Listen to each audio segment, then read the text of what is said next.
السلام علیکم۔ اردو داستان چینل میں آپ کو خوش آمدید۔ آپ سے درخواست ہے کہ چینل کو سبسکرائب کر لیجئے اور لائک کر دیجئے۔ اب آگے۔ ماہی گیر نے ہنس کر کہا، میں تمہارے فریب میں نہیں آؤں گا۔ مجھے حکیم دوبان اور یونان کے وزیر کا قصہ یاد ہے۔ جن نے کہا، وہ کیا بات ہے؟ سن کر ماہی گیر نے کہا، میں تجھے بتاتا ہوں، غور سے سن۔ ملک یونان میں ایک بادشاہ تھا۔ اس بادشاہ کو برص کا مرض تھا۔ بہت علاج معالجے کیے گئے لیکن کچھ افاقہ نہ ہوا۔ اس وقت حکیم دوبان یونان میں آیا۔ جب اس کو یہ حال معلوم ہوا تو اس نے عرض کیا کہ میں بغیر دوا کھلائے اور کچھ لگائے آپ کا علاج کر سکتا ہوں۔ بادشاہ بہت خوش ہوا اور حکیم سے وعدہ کیا کہ اگر تمہارے علاج سے میں اچھا ہو گیا تو تمہیں مالا مال کر دوں گا۔ حکیم دوبان نے کچھ مہلت کی اجازت لی اور اپنی قیام گاہ پر آ کر ایک خالی گیند بنوائی۔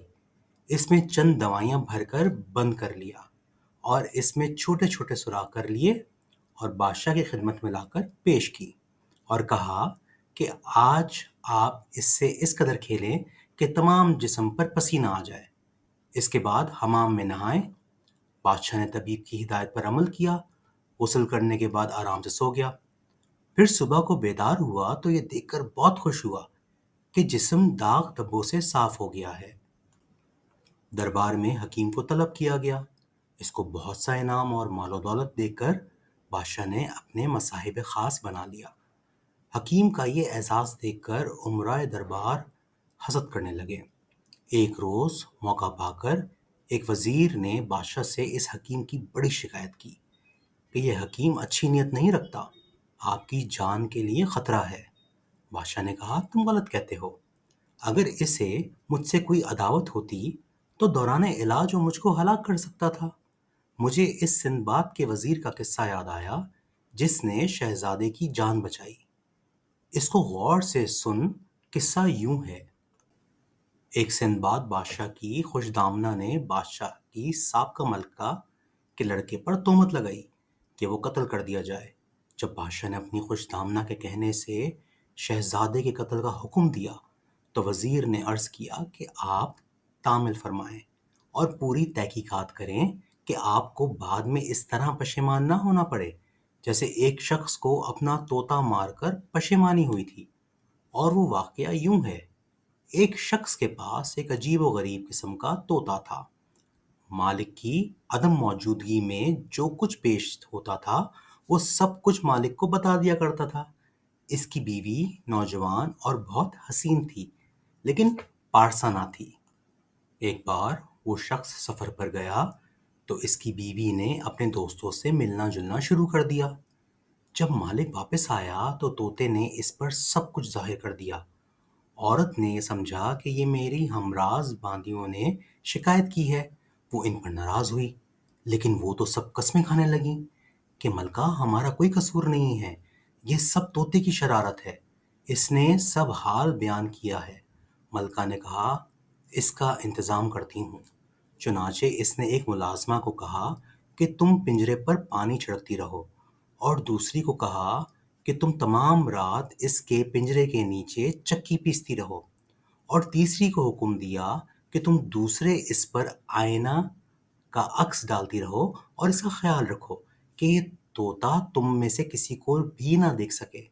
جب تمام رات یہ سلسلہ جاری رہا تو صبح کے وقت جب مالک نے یہ حال دریافت کیا تو طوطا کہنے لگا، میں نے آج رات بہت تکلیف اٹھائی۔ بارش ہو رہی تھی، بادل گرجتے تھے، بجلی ایسی چمکتی رہی کہ میری آنکھیں بند ہو جاتی تھیں۔ مالک حیران ہو گیا کہ رات کو تو کوئی ابر و باد نہیں تھا، یہ طوطا جھوٹ بولتا ہے۔ بیوی نے بھی شکایت کی کہ یہ شریر میرے متعلق بھی اسی طرح کی غلط بیانی کرتا ہے۔ چنانچہ اس شخص نے غصے میں آ کے طوطے کو مار ڈالا۔ چند روز بعد اس کو اصل قصہ معلوم ہوا تو بڑا پشیمان ہوا۔ یہ حکایت بیان کر کے بادشاہ نے کہا، تو بھی مجھے اسی طرح غلط راہ پر ڈال رہا ہے۔ تو وزیر نے عرض کیا کہ میں آپ کا خیر خواہ دوست ہوں مگر آپ نے اس حلیم پر اعتبار کیا۔ آپ کے لیے بھی اس طرح کا خطرہ ہے جیسے ایک وزیر نے بادشاہ زادے کو بچا کر اپنی جان دے دی۔ بادشاہ نے کہا، اچھا وہ قصہ سناؤ کہ کیا ہوا تھا؟ وزیر نے عرض کیا کہ ایک شہزادہ تھا، اس کو شکار کا بڑا شوق تھا۔ ایک روز شہزادہ شکار کو جانے لگا تو بادشاہ نے وزیر کو ساتھ بھیجا اور تاکید کی کہ شہزادے کو تنہا نہ چھوڑے اور اچھی طرح حفاظت کرے۔ شکار میں ایک ہرن ملا۔ شہزادے نے اس کا تعقب کیا لیکن وزیر پیچھے رہ گیا۔ ہرن چوکڑیاں بھرتا ہوا دور نکل گیا۔ شہزادہ مایوس ہو کر لوٹا۔ راستے میں اس کو ایک خوبصورت عورت نظر آئی جو بیٹھی رو رہی تھی۔ شہزادہ اس کے پاس گیا اور اس سے حال دریافت کیا۔ وہ کہنے لگی کہ بادشاہ کی لڑکی ہوں اور اپنے ساتھیوں سے بچھڑ گئی ہوں۔ میرا گھوڑا بے قابو ہو گیا اور مجھے گرا کر بھاگ گیا۔ شہزادے نے اس سے کہا کہ تم میرے ساتھ گھوڑے پر بیٹھ جاؤ، میں تمہیں اس جنگل سے نکال کر تمہارے گھر پہنچا دوں گا۔ وہ شہزادے کے ساتھ گھوڑے پر سوار ہو گئی اور جب وہ ایک ویران مقام پر پہنچے تو وہ گھوڑے سے کود پڑی اور آواز دی کہ بچوں جلدی آؤ، میں تمہارے لیے شکار لائی ہوں۔ جواب میں آواز آئی کہ ماں لاؤ، ہم بھوکے ہیں۔ شہزادہ سمجھ گیا کہ میں شیطانی روح کے جال میں پھنس چکا ہوں، تو اس نے بڑی ہوشیاری کے ساتھ اپنے گھوڑے کا رخ پھیرا اور اللہ سے دعا کرتا ہوا بھاگا۔ ہر چند عورت آوازیں دیتی رہی کہ صاحب تم کو کیا وہم ہوا ہے اور مجھے یہاں کیوں چھوڑے جا رہے ہو، لیکن شہزادے نے پلٹ کر نہیں دیکھا۔ آخر کچھ دیر بعد شہزادہ گھر پر پہنچا اور اللہ تعالیٰ کا شکر ادا کیا۔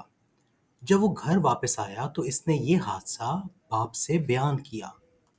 بادشاہ وزیر کی غفلت پر سخت برہم ہوا اور وزیر کو قتل کرا دیا۔ وزیر نے یہ حکایت بیان کر کے عرض کیا کہ شہنشاہ، ایک نئے آدمی پر اعتبار نہیں کرنا چاہیے، اور ممکن ہے کہ جس طرح اس حکیم نے ایک گیند بنا کر آپ کا مرض رفع کر دیا، کسی دن کوئی پھول سنگا کر آپ کی جان کو خطرے میں بھی ڈال سکتا ہے۔ بادشاہ وزیر کے اس فکرے میں آ گیا اور فیصلہ کیا کہ اس حکیم کو قتل کر دینا چاہیے۔ چنانچہ اس نے دربار میں اس حکیم کو طلب کیا اور کہنے لگا، مجھے معلوم ہوا ہے کہ تم کسی دوسرے کے جاسوس ہو اور میری جان لینے کے لیے آئے ہو، اس لیے میں تم کو قتل کرا دینا چاہتا ہوں۔ حکیم نے دست بستہ عرض کیا کہ بادشاہ سلامت، آپ کو اختیار ہے، لیکن میرا کوئی قصور نہیں ہے۔ اگر خدا نہ خواستہ مجھے حضور سے کوئی دشمنی ہوتی تو جب میں حضور کا علاج کر رہا تھا اسی وقت نقصان پہنچا دیتا۔ اہل دربار نے بھی سفارش کی کہ آج تک ہم نے اس حکیم کو کوئی غلط حرکت کرتے ہوئے نہیں دیکھا، لیکن وزیر نے ایسی آگ لگائی تھی جو آسانی سے بجھ نہیں سکتی تھی۔ بادشاہ نہ مانا۔ آخر حکیم کو جب یقین ہو گیا کہ بادشاہ اب قتل کیے بغیر باز نہیں آئے گا تو پھر وہ عرض کرنے لگا کہ میرے پاس ایک کتاب ہے جو آخری نظر عقیدت کے طور پر پیش کرنا چاہتا ہوں۔ قتل کے بعد میرے سر کو سامنے رکھ کر اپنے ہاتھ سے اس کو کھولیں اور ورق کے 22ویں صفحے پر 30ویں سطر احتیاط سے گن کر نکالیں، اور پھر اس کو پڑھ کر جو کچھ سوال آپ میرے سر سے کریں گے وہ اس کا معقول جواب دے گا۔ یہ سن کر بادشاہ بہت مشتاق ہوا اور حکم دیا کہ جاؤ فوراً کتاب کو لے آؤ، اور کچھ دیر بعد ایک کتاب کھول کر دیکھنے لگا، لیکن کتاب کے ورق کچھ جڑے ہوئے تھے۔ بادشاہ نے انگلی کو لب لگا کر ورق الٹنے شروع کیے۔ ابھی چند ہی ورق الٹے تھے کہ حکیم کتاب کے ہر ورق پر زہر لگا کر لایا تھا، جو بادشاہ کے جسم پر اثر کر گیا اور بادشاہ کی حالت خراب ہونے لگی۔ اس وقت حکیم نے عرض کیا کہ اگر آپ بلا وجہ میرے قتل کے در پہ نہ ہوتے تو یہ انجام نہ ہوتا۔ ماہی گیر نے یہ قصہ بیان کر کے جن سے کہا کہ اگر تو بھی بلا وجہ میرے قتل کا ارادہ نہ کرتا تو دوبارہ اس مصیبت میں مبتلا نہ ہوتا۔ تو نے اپنے محسن کو قتل کرنے کا ارادہ کیا، اس کا انجام تیرے سامنے ہے۔ اب میں پھر تجھے دریا میں ڈالوں گا اور کوشش کروں گا کہ وسط دریا میں پڑا رہے تاکہ کوئی بندہ خدا غلطی سے بھی تجھے نہ نکال کر مصیبت میں گرفتار نہ ہو جائے۔ جن یہ سن کر گھبرا گیا اور منت سے کہنے لگا، میں خدا کی قسم کھا کر کہتا ہوں کہ تم سے دغا نہیں کروں گا، تو مجھے معاف کر دے۔ ماہی گیر نے کہا کہ تیرا کیا اعتبار، اس بار اس قید سے نکل کر پھر جو چاہے تو کر سکتا ہے، میں اپنے اور دوسروں کے لیے تجھے چھوڑ کر کیوں خطرہ پیدا کروں؟ جن نے پھر خدا کی قسم اور حضرت سلیمان علیہ السلام کی سخت قسم اٹھائی اور وعدہ کیا، میں تجھے مال دے کر مالا مال کر دوں گا۔ آخر ماہی گیر کو جن کی قسم کا یقین آ گیا، اس نے گھڑے کا منہ کھول دیا، جن باہر آیا اور گھڑے کو اٹھا کر دریا میں پھینک دیا۔ یہ دیکھ کر ماہی گیر ڈر گیا۔ جب جن نے اس کو ڈرا ہوا دیکھا تو کہا، خوف نہ کر، اب میں تیرے ساتھ کوئی برائی نہ کروں گا، جلد اٹھ کر میرے ساتھ آ۔ آگے آگے جن اور پیچھے پیچھے ماہی گیر چلنے لگا۔ کچھ دیر بعد پہاڑ پر پہنچے، وہاں ایک خوبصورت تالاب تھا۔ اس کے کنارے پہ کھڑے ہو کر جن نے کہا، اس میں ایک بار جال ڈال اور جو مچھلیاں ہاتھ لگیں وہ بادشاہ کے حضور پیش کر، وہاں سے تم کو بہت انعام ملے گا اور بہت سے بندگان خدا اور بہت سے دکھی انسان مصیبت سے نجات پا جائیں گے۔ یہ کہہ کر جن غائب ہو گیا۔ ماہی گیر نے جال ڈالا تو اس میں 4 رنگ کی مچھلیاں آئیں۔ بادشاہ نے ماہی گیر کو بہت کچھ انعام دیا اور مچھلیاں باورچی خانے میں گئیں۔ جب باورچن نے اس کو تلنے کے لیے ڈالا تو مچھلیاں الٹیں تو ایک دم سامنے دیوار پھٹی اور اس میں سے ایک عورت نفیس لباس پہنے ہوئے باہر نکلی۔ اس کے ہاتھ میں ایک چھڑی تھی۔ وہ مچھلیوں کی طرف متوجہ ہو کر کہنے لگی، تمہیں اپنا عہد یاد ہے؟ مچھلیاں یکدم فوراً کڑھائی میں دم کے بل کھڑی ہو گئیں اور جواب دیا کہ اگر تم اپنے عہد پر ثابت قدم ہو تو ہم بھی اپنے عہد پر ثابت قدم ہیں۔ یہ جواب سن کر یہ عورت اسی طرح واپس چلی گئی جیسے آئی تھی، اور مچھلیاں جل کر کوئلہ ہو گئیں۔ یہ ماجرا دیکھ کر باورچن بے ہوش ہو گئی۔ جب باورچن کو ہوش آیا تو وہ دوڑتی ہوئی گئی وزیر کے پاس اور تنہائی میں بلا کر اس کو تمام قصہ بیان کیا۔ وزیر بڑا تعجب ہوا اور سمجھا کہ باورچن شاید اس لیے یہ جھوٹا قصہ بیان کر رہی ہے کہ اس سے مچھلیاں جل گئی ہیں اور بادشاہ کے ناراض ہونے کا خطرہ ہے۔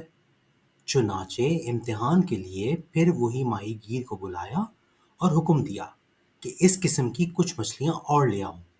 ماہی گیر پھر تالاب گیا اور 4 مچھلیاں لا کر حاضر ہو گیا۔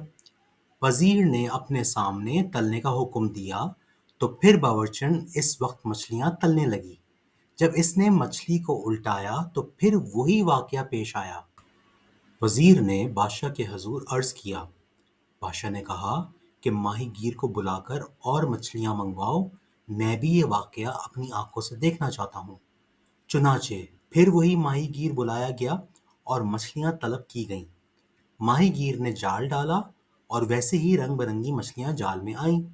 وہ لا کر بادشاہ کے حضور میں پیش کر دیں تو بادشاہ نے اس کو بہت سا انعام دیا اور اس کو اپنے سامنے پکانے کا حکم دیا۔